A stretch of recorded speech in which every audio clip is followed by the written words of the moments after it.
Hey guys, this is Christian, and in today's video I'd like to show you how you can easily build your own HomeLab Firewall system with the free and open source software OPNSense. I've just tried that out in my own HomeLab and I can definitely tell you it's absolutely fantastic. OPNSense has tons and tons of features to better control, protect and organize your home network, such as routing features, DHCP, DNS, setting up VLANs, but also advanced security stuff like VPNs, IDS, IPS, Firewall Rules. You can do so much with this thing. And yeah, as you might know, I'm not really new in the firewall game because I already had a pretty strong firewall appliance deployed, the Sophos XGS 2100. Nevertheless, I wanted to try out OPNSense because I heard so many great things about it from the HomeLab community, and also because I wanted to have a little more control over the software, plugins and features on my firewall system, as well as having the ability to later manage rules and settings through APIs or Terraform. OPNSense does that all. And I think if you're looking for a good firewall system for your home lab and you're not afraid of tinkering a bit, then I think OPNSense is definitely a great choice. So let me walk you through all the necessary steps you have to know to get it up and running. But before we start, let me also quickly introduce you to Akiflow, the sponsor of today's video, because Akiflow simplifies your entire project and time management by combining time blocking and integrations into one intuitive platform. I've just recently tried that out and it's really amazing. You can organize your entire schedule and boost your productivity by just dragging and dropping tasks directly into your calendar. For example, I'm currently using this to plan my day whenever I'm working on my tech projects or making YouTube videos to help me keep track of all the important things I have to do. And what I personally really like about Akiflow is that it seamlessly integrates into all my favorite tools such as Gmail, Slack, Todoist, Notion, and many more. What is also pretty cool in Akiflow is the AI co-pilot that really learns your habits and helps you to auto-assign tasks to save time. And furthermore, it's also very flexible. You can customize many things, add morning rituals. For example, every morning I take a few minutes to organize the tasks that I want to work on. So if you like these things, if you like to increase your productivity and organization, then definitely check out Akiflow. It's a great tool for that. And of course, I'll leave you a link to this in the description box down below. Alright guys, so now let's get back to OPNSense, and before I show you how to exactly install this, let me also quickly talk about the hardware, because that's probably the first question you might have. So where do you actually put this thing on? And the good news is that because OPNSense is free and open source, it's basically up to you what you do with it. You can install this on a regular computer using AMD or Intel CPUs, just like I did, but you can also buy some professional hardware appliances where you can just put this thing on.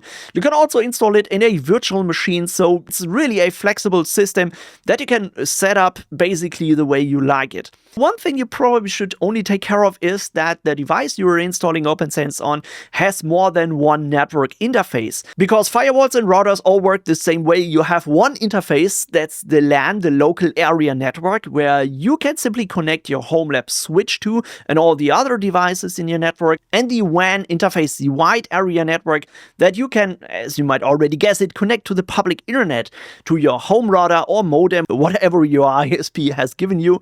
And then OPNSense is in between the public internet and your home network and can control, protect, and organize everything. For my setup, I've chosen the Minisforum MSA1, which is a small and very power-efficient bare-bone mini PC. So that means you can get it in various configurations, even without a CPU.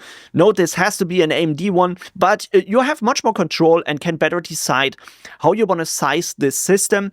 I've chosen the AMD Ryzen 5 8500G, which comes with 6 cores and 12 threads and an integrated GPU, which I think is perfect for a power-efficient system like that. I also bought two 8GB memory modules from Crucial, so I got 16GB in total, and I've also added a 1TB NVMe drive.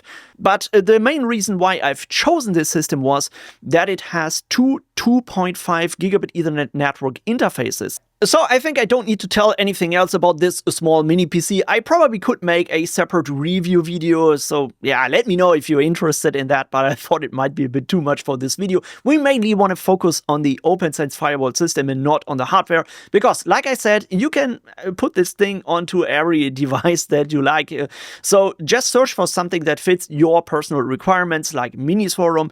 They got also some nice alternatives, but you can also check out some other vendors like Geek.com, for example, or Zima. There are other options that you can choose from.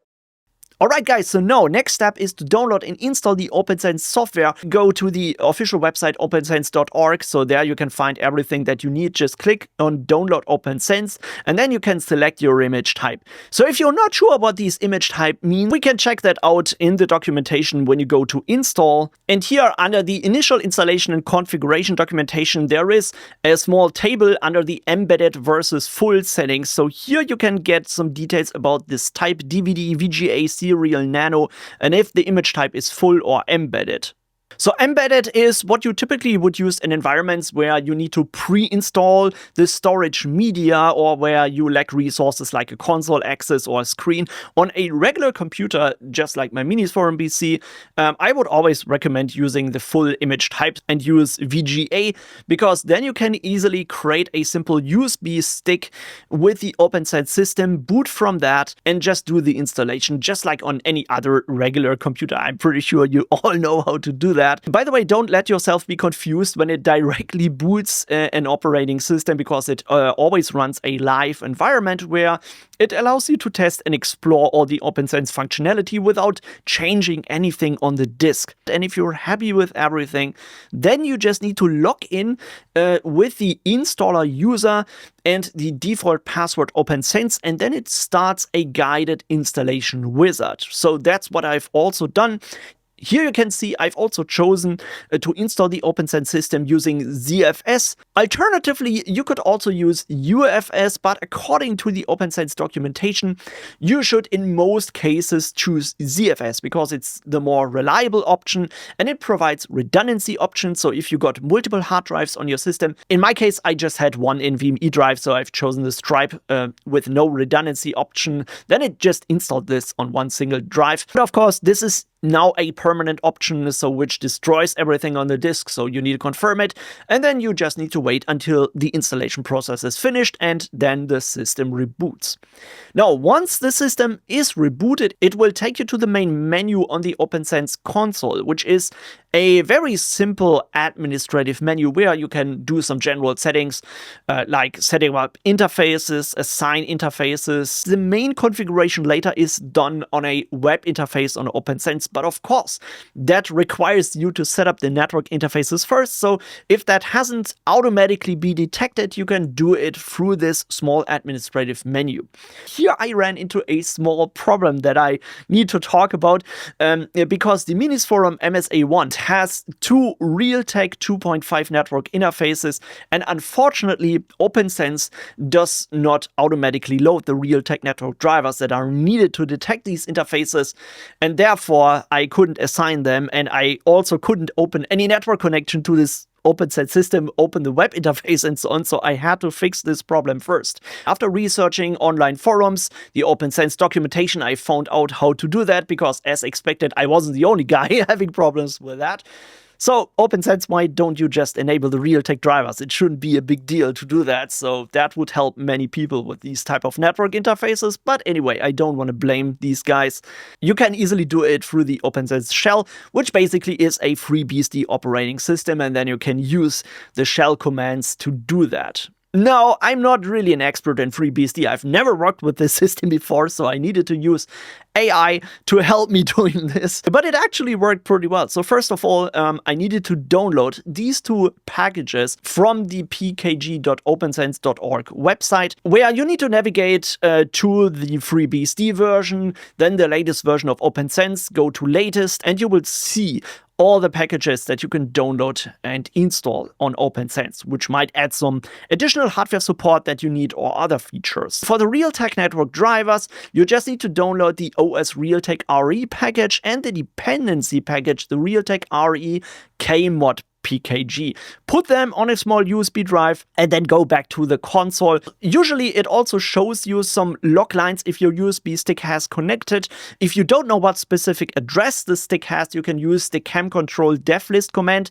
This will show you all the detected devices in a list. So the first one is my internal NVMe drive, the second is the USB stick. Note, you can find the exact device name at the end of these lines. In my case, it is DA0P1. So remember that. And then just create a mount point with this command. You should know that from a Linux console under the mount USB or any other folder for this device. And then just run the pkg add command on these two packages. First for the dependency package and then for the Realtek RE package that contains the drivers. And yeah, that's basically everything you have to do. Then you simply reboot the device and then your network interfaces should be detected correctly, as it was the case for me. As you can see in the recording, I've also decided to set up some VLANs at this point, which you can do or you can skip if you're not using VLANs in your home network. As I said, you need at least two network interfaces, a LAN and a WAN interface. And for the WAN interface, I wanted to keep using DHCP, which means when I connect this physically to my home router, which is a Fritzbox that I got from my ISP, the OPNSense Firewall should just get an IP address from that home router's network, just like any other computer would if you would connect it. But for the LAN interface, I wanted to make OPNSense the new main controlling device for my home network, so I gave it a static IPv4 address. When you also enable DHCP, you can just plug in your switch and any other devices that are connected to that automatically get an IP address within that configured subnet. Of course, you should definitely make sure this is different from your WAN interface, but I don't want to go into too much detail about networking. By the way, I'll probably make a separate video about this the coming weeks where I go in a little more detail on how to set up a HomeLab network. So if you want to learn more about that, if you want to learn more about DHCP, DNS, IP ranges, zones, and all of that stuff, then don't forget to subscribe to my channel so you won't miss that, because in today's video, we mainly just focus on OPNSense. Alright everybody, so that's how you install and set up the OPNSense software on a regular computer like the Minisforum mini PC that I've chosen, but you can also just repeat the same steps on a virtual machine setup. Just download the ISO and just mount it to a virtual DVD drive and follow the steps. And if you got trouble with the 2.5 gigabit Realtek network drivers, then also follow the instructions that I've used. By the way, I've also added a small documentation with these commands on my new website, christianlemper.de. So definitely check this out. This hopefully helps you to better follow these instructions so you don't have to write them down while watching the video. There you'll also find all my other recent videos with some additional documentation. So yeah, just check it out if you like. But of course, the installation was just the first part. Usually a firewall system doesn't really work like a regular home router. Yeah, it's not just plug and play where you connect all the devices and everything just works immediately. Firewalls are a bit more complex to configure because they have so many features and you can control and set up so many things. And it might even be a bit overwhelming for beginners. In my case, I needed to switch a few cables around, set up VLANs appropriately and stuff like that. So I thought it might be helpful to just show you the end result of how my OPNSense configuration looks like, and let's go through the most critical areas that you definitely have to set up on a new system. So let me log into my OPNSense firewall. So here you can see the dashboard, and what I can say right away is that I absolutely love this dashboard. It's super clean, minimalistic, and super fast and snappy, but you get really the most critical and important insight into what is going on your network.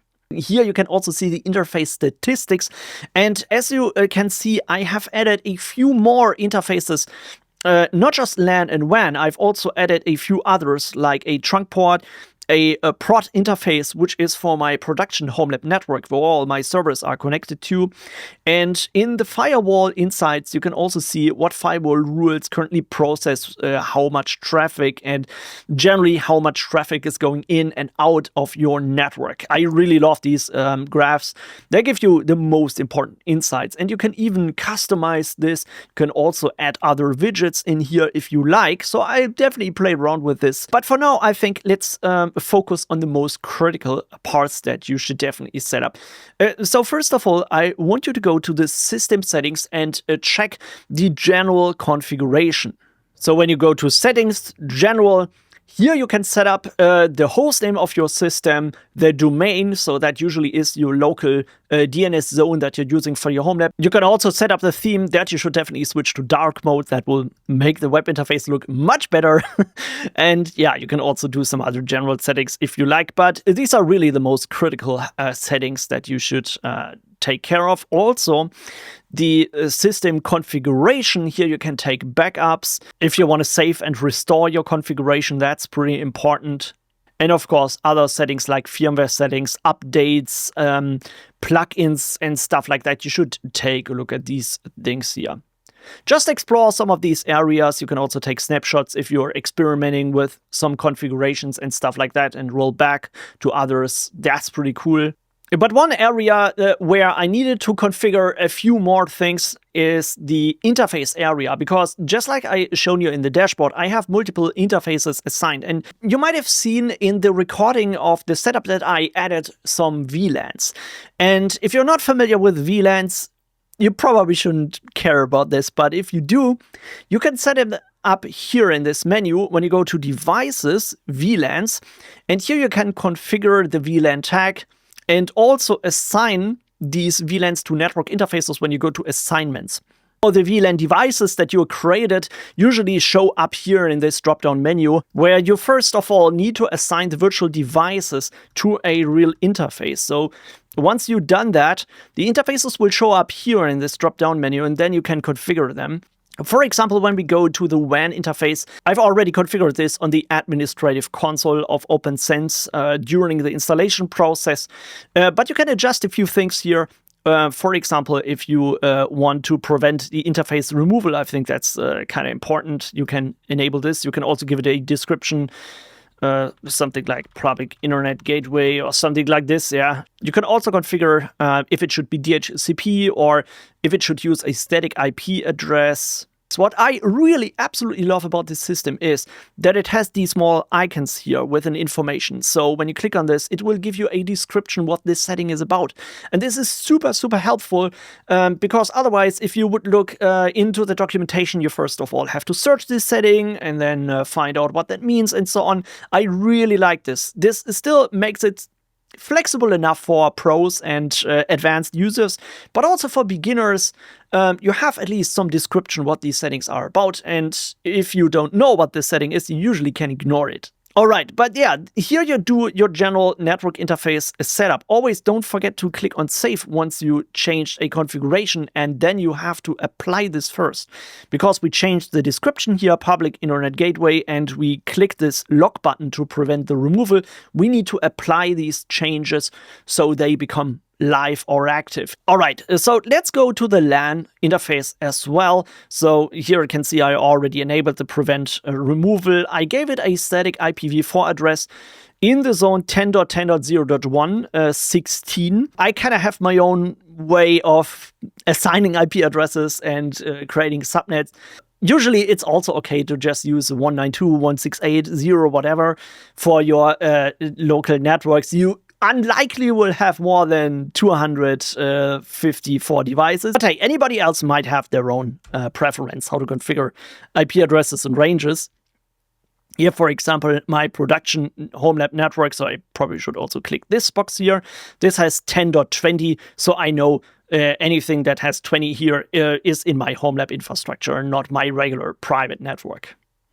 The DHCP settings you should also take a look at. When you enable this by default during the installation procedure, that's usually fine, but you can customize a few things here. When you go to Services and go to ISC DHCP v4, this is usually by default the DHCP server that is active. You could also alternatively use the KIA DHCP if you like that, but I think ISC DHCP v4 is fine. And here, for example, in the LAN zone, you can see I enabled DHCP server for that interface. This is the available range. And the DHCP range, I added one from 10.10.2 10.10 to 10.10.10 199. Here you could also configure other settings like a gateway or a DNS server that you want to assign to devices that get IP addresses from your OPNSense firewall. What is also practical, if you go to leases, you can see what devices in your network have received what IP addresses. Here you can see my iPhone, for example. And there are some other devices in here, my access points. And also, if you want to configure DNS, unbound DNS, this is a default. You could also enable open DNS if you like, but unbound DNS, that has many, many features and it's super simple to configure. So here you usually don't have to do anything. You could limit this to specific network interfaces, like for the WAN interface. Usually don't really need a DNS server, and that might have some security implications. So on a production network, I would disable this for sure, but in my home lab, I think that's fine. But the most important setting here is the query forwarding, because as I told you, I have a local DNS server installed in a Docker container that's running my bind DNS, and that will do the name resolving for anything in my home lab that has .home.crave.de. And of course, I want to not forward these requests to the public internet. I want to forward them to my local DNS server that has the IP address 10.20.02. A super important setting if you need to set up trusted TLS certificates for your home lab and you have a DNS server at home. And once you're done with that, you should also definitely take a look at the firewall settings. So one thing that might be important to take a look at is the firewall NAT, outbound NAT. So here you can see OPNSense has a general setting to add an automatic outbound NAT rule generation. I would definitely enable this setting. This makes sure that your local devices can connect to the public internet, and the OPNSense masquerades your internal IP addresses with its public IP address.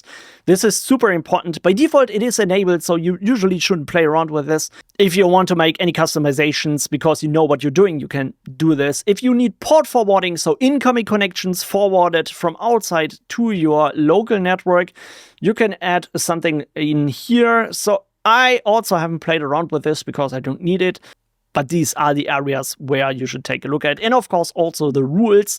So here your interfaces should show up. You can add rules for any specific network interface where you can define what is allowed to go where. For example, here in my additional VLAN interfaces, I needed to add these rules myself because by default, a firewall system will not allow any traffic to transmit, although you specifically allow it to. And of course, you can also add deny rules.